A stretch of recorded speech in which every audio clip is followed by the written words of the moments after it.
नमस्कार दोस्तों, जय हिंद।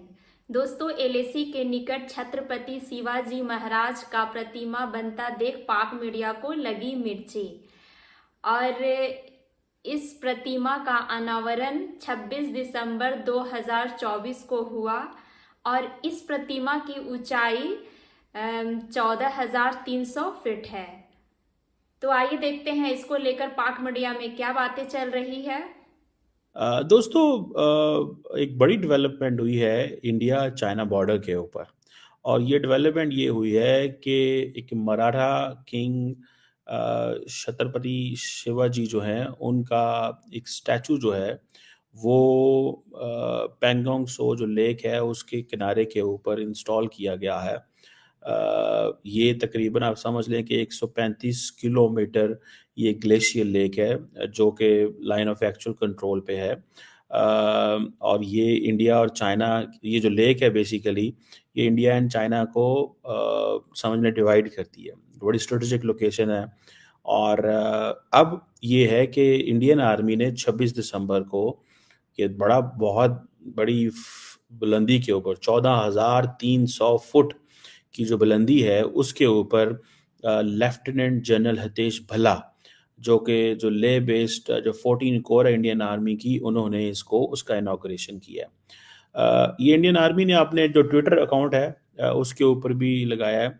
और उन्होंने कहा है कि ये एक मैजेस्टिक स्टैचू है, एक बहुत बड़ा सिंबल है बहादुरी का, विजन का, जस्टिस का। ये बेसिकली लेफ्टिनेंट जनरल भल्ला साहब जो हैं उन्होंने जो कि जिसे आप कह लें कि who is also the colonel of the Maratha light infantry. कहा जाता है कि ये एक रेजिमेंट है जिसका ताल्लुक ही मराठा लेगेसी से है। और कहा जाता है कि जी छत्रपति जो शिवाजी हैं उनकी लेगेसी को ऑनर किया जा रहा है, जिनकी जो जिसे अब कहते हैं ना कि ये उसकी इम्पोर्टेंस है। अब मैं अगर आपको थोड़ा सा बता सकूं कि शिवाजी ये जो छत्रपति शिवाजी महाराज जिनकी जो टाइम फ्रेम था, अगर इनके बारे में पढ़ा जाए तो ये 1630 से 1680 तक एक मराठा वॉरियर किंग रहे हैं जो कि मराठा एम्पायर जो है उसके फाउंडर थे। और कहा जाता है कि ये एक आइकॉनिक फिगर है इंडियन हिस्ट्री के अंदर। भारत की जो तारीख है उसमें इसकी बड़ी वैल्यू है। और ये मिलिट्री स्ट्रैटेजीज की वजह से, अपनी लीडरशिप की वजह से, गवर्नेंस की वजह से, इंसाफ यानी जस्टिस की वजह से ये बड़े मशहूर थे। और इंडियन सब कॉन्टिनेंट के अंदर इनको हीरो माना गया है। जारी बात है इसमें इंडिया, ये हिस्ट्री तो उस वक्त एक कॉमन हिस्ट्री थी। जारी बात है पाकिस्तान, भारत, बांग्लादेश, श्रीलंका, नॉट श्रीलंका में भी but Nepal and all that. लेकिन पर्टिकुलरली जो मुगल एम्पायर थी उसके अंदर ये जो शिवाजी महाराज की जो लाइफ एंड लेगेसी है इसको बहुत सारे एंगल में देखा जाता है। इनका जो मिलिट्री कैरियर है, कहा जाता है कि यंग एज में वो अपनी टैक्टिकल ब्रिलियंस, क्योंकि इन्होंने तोरना फोर्ट जो था वो उसको इन्होंने कैप्चर किया था 16 साल की उम्र में। और फिर इनके अंदर एक डिसिप्लिन बहुत ज़्यादा था एंड ऑल दैट, मतलब ये इस तरह की चीज़ें। और फिर बहुत सारी इन्होंने टेरिटरीज, भले वो कर्नाटका में हों, मध्य प्रदेश में हो, महाराष्ट्र में हो, वो जो है उनके अपने एक्सपेंशन की मिलिट्री इनोवेशन की वजह से जाने जाते हैं बेसिकली। गुरिल्ला वॉरफेयर टैक्टिक्स की वजह से, यही वजह है कि शायद इंडियन फौज जो है वो इसको चाइनीज़ बॉर्डर पे लेके आ गई है। और इंडियन फौज समझती है कि ये चीज़ जो है ये this is what we have to do, this is what we need to do, कि जिसे आप कहेंगे ना कि he is known for guerrilla warfare tactics, he is known for his hit and run tactics. जो जिसे वो कहते हैं ना इन चीज़ों की वजह से। और बड़ी एक ऑर्गेनाइज्ड एंड मिलिट्री इन्होंने बनाई थी। और सबसे ज़्यादा ही emphasised on naval power.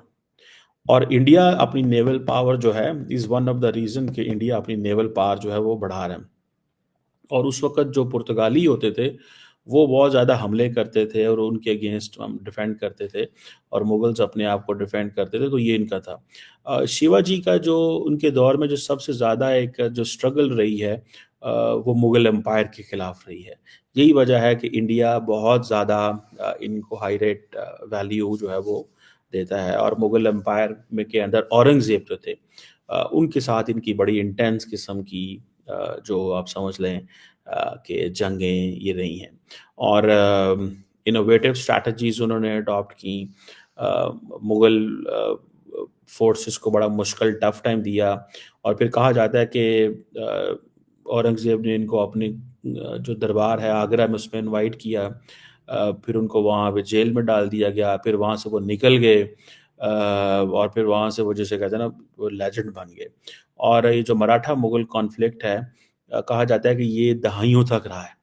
So Indian army जो है बेसिकली इनको इस एंगल से इंडिया की फ़ौज। अब बहुत सारे लोगों का सवाल होगा कि इंडिया के अंदर कई लोग कहते हैं जी सेकुलर कॉन्स्टिट्यूशन है, कई कहते हैं कुछ है। क्या जो जिसे कहते हैं ना कि ये how how come having religion in the Indian army, या इसको लेफ्टिनेंट जनरल लेवल पे बंदा जो है वो कर रहा है। अब फॉर एग्जांपल ये जो इनकी जो एम्पायर है तकरीबन आप समझ लें कि ये जो छत्रपति जो किंग मतलब यानी किंग यानी कि जो किंग बने वो तकरीबन 1674 में इनको क्राउन बना दिया गया था जब मराठा एम्पायर रख दी गई थी। और उन्होंने फिर अपना जो सिस्टम एडमिनिस्ट्रेशन, और वो अपनी सारी बात है हर लीडर अपनी करता है कि जी उसकी ये स्ट्रेंथ थी, ये थी और ये नहीं थी। तो symbol of resistance and independence के तौर पे देखा जाता है।